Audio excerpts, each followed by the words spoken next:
Well, Courtney, I want to let our audience in on a little context for this interview that you and I were just discussing. This is actually our second attempt at having this conversation, because the night before we were originally scheduled to speak, you quite shockingly found yourself at gunpoint during an armed attack. We're so thankful you weren't harmed, and you were just sharing with me that you amazingly had a pretty positive take on that whole situation. Yeah, that was just insane.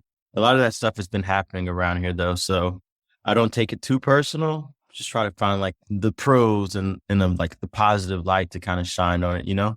The night it happened because I haven't told most people that, right?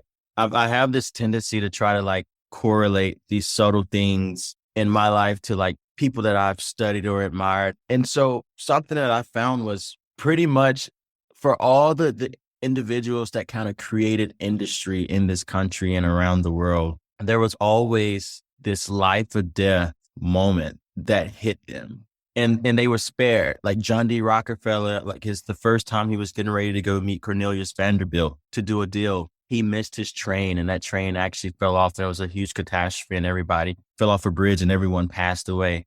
And that was like the sign in his mind from God to tell him like he was really doing the right thing and his life had been spared. And it gave him like that next level of confidence to ultimately be very, very adamant and brave and determined in his decision making with building Standard Oil. So I kind of looked at it like that, like 30 minutes after having like two guns held in my head and was like, this is a sign I just got spared. Woo, that is absolutely right. Well, you've done so many amazing things and you're really helping a lot of people. But I know our listeners always enjoy hearing a bit about the backstory.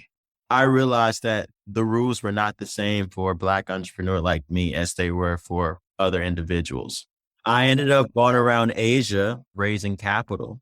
And it was so interesting because I thought, my God, being this young Black male from Mississippi, I am being better embraced in Asia across the Asian continent than I am in my own country. And I came back with a sense of pride. I knew that I had not only survived and built a business in the United States, but I could build a business in Asia.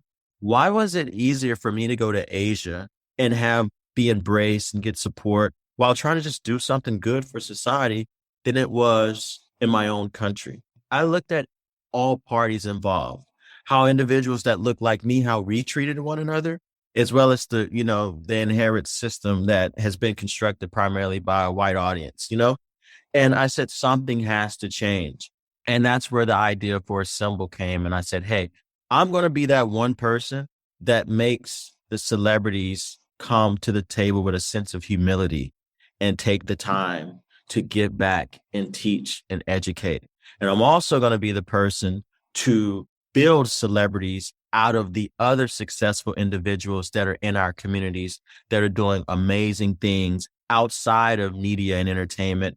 And we're going to give them their flowers too. And we have to socially re-engineer what success looks like in our community.